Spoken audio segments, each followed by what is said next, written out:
Hi, I'm Dr. Bertice Berry, and I really have to tell you this story. I was coming home from a trip and I was exhausted. It had been planes, trains, automobiles kind of trip. It was really great and productive, but you had to fly into some place and land and get in a car and go quite a distance, and then so you get the picture. I was tired. I walked the length of the airport and I could see the light of the glass doors, and all I have to do is walk across that bridge, get in my car, and get to home. But I came out those doors, and sitting in the corner on the ground was a young man. And he had his head down, and he was talking through his, like, a laptop or pad. And so I said, "Are you okay?" And he said, "No." And I said, What happened?" He said, "I'm stuck here. I got the wrong ticket. My cousin was helping me get a ticket, and he clicked on the wrong thing. And when I got to the airport, they said, 'You're going to Savannah.' And I said, 'No, I'm supposed to go to New York.' And they couldn't fix it, and they sent me through here, and then I have to go to Miami. And I looked at the wrong thing, and look, see here, I have a ticket." And I was like, "It's okay, young man. It's okay. It's going to be all right." And he said, "It's not going to be all right. I don't have any money. I don't know what I'm going to do." And I said, "It's going to be all right." I said, "Come with me." And I said, "Where are you going?" He said, "New York City." "Yes." I said, "You can go to LaGuardia, Kennedy, which of those? Because I know you New Yorkers are provincial. You got to go to your spot." He tried to laugh, but he really couldn't. And he said, "Well, I don't have any money." And I said, "I'm going to get you a ticket." And this young man cried. His face turned to like 3 years old. He just started crying. And I said, "It's okay. It's okay." And we went over to Allegiant Air because we're standing in front of all of them. We're going to check them all, but I'm hurting. I'm in pain. I want to get in my car, get in my bed. And so Allegiant is right there, and these young people. And I said, "Hey, do you all fly to New York?" And they said, "We do." And I said, "Great. Tell me, do you go to Kennedy, LaGuardia? When's the next flight?" They said, "Well, one's going now, another one's going later, but we do both." And I was like, "Well, great." So I look at him, and he's standing there like bug-eyed. And I said, "He's got to get home. He had a wrong ticket on another airline. We're not going to talk about them. You just got to get him home." And they said, "Well, do you know him?" I said, "Nope. He's sitting outside, despondent. We're going to do this." And they were like, "That's right. We are." And I said, "I would want this to happen for my children." They said, "Yes."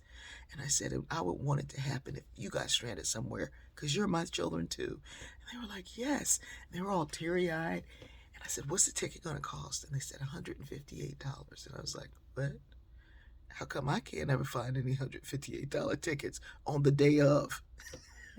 And they kind of laughed, and they were like, "Well, we're going to help you too." So we get the ticket, and this young man is just like tore up. So he's using his pad, and he's trying to call his cousin to see if his cousin can pick him up from one or the other airport. I go around because I know he's got no money, and I'm going to get some money for him to eat something. And so the guy I call Mr. Mayor in the airport mayor, and he's smiling, and he's like, "What's going on? I thought you were going home." And he said, "And you're standing straighter." I was like, "It's God." And I told him what happened, and he said, "Praise God, praise God. This is what we're supposed to be. This is who we're supposed to be." And I said, "Absolutely." I get back, the young people are rejoicing. They're like, "See, every day you're looking for miracles, and we're seeing one right now." I'm like, God is in this. So I give the young man the money, and he's got the ticket.